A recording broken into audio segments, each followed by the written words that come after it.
Assalomu alaykum hammaga. Bugun Hello App, Light App yaratamiz. Oldingi darsdagi bilimlarimizdan foydalanib, shunga o'xshash Hello App yoki Light App ikkita model yaratamiz. Ya'ni knopkani bosganda o'chadi, yonadi, ranglar o'zgarishini qilamiz bugun. Xcode'dan yangi projekt yaratamiz. iOS tanlaymiz. Light App 1 deylik.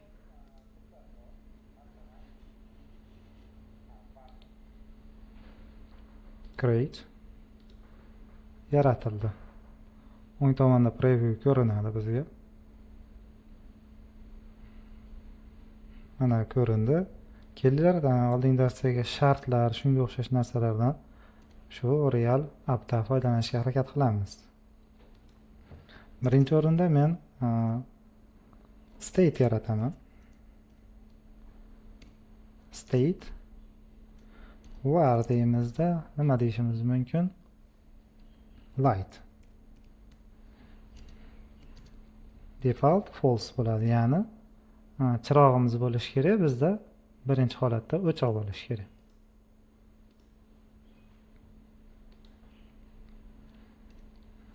Text hello world o'rniga kelinglar. Shu joyda chiqarishga harakat qilamiz. Light'imiz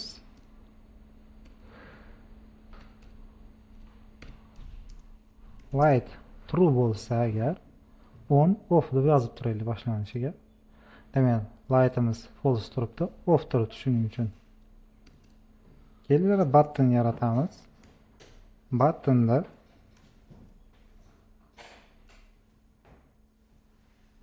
tekstimiz bo'ladi. Masalan, yoq,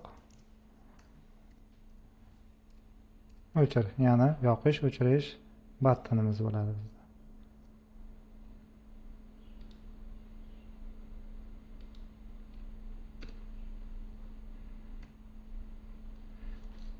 Biz funksiya berishimiz mumkin. Buttonda nima bo'ladi? Light'imizga toggle bo'lsin. Mana shuni bosganimizda on off.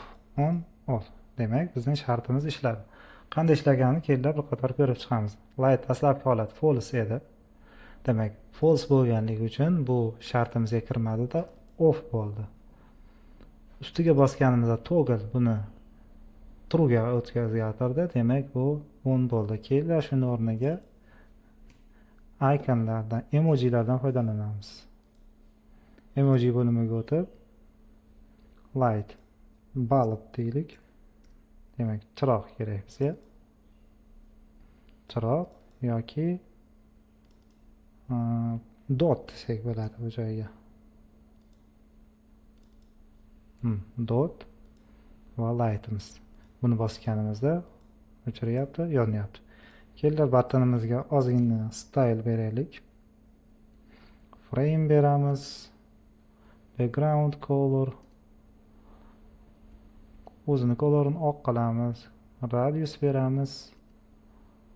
Padding beramiz, ya'ni tepadan ozgina qo'shsin. Bosyapman. Buttonga bosganimda o'zgarish bo'lyapti. Kelinglar, endi shu buttonga bosganimizda orqa fonimiz dark light modga o'zgarsin. Buning uchun menga z-stack kerak bo'ladi. Demak, z-stack ya'ni z o'qi bo'yicha x, y, z oldima orqa joylashadi. Z-stack yaratamiz. Keyin bu loyihamizni z-stackning ichiga Ctrl X, Ctrl V qilib tashlaymiz. Mana. Color blue deyilyapti. Kelinglar, biz endi knopkani bosganda background o'zgaradigan qilamiz. Oldingi darsda o'rganganimizdek shart yozamiz. Agar light'imiz true bo'lsa, ya'ni hech narsa qo'ymasak true degani bo'ladi. Background'imiz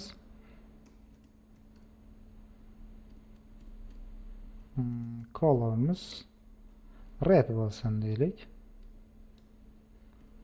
aks holda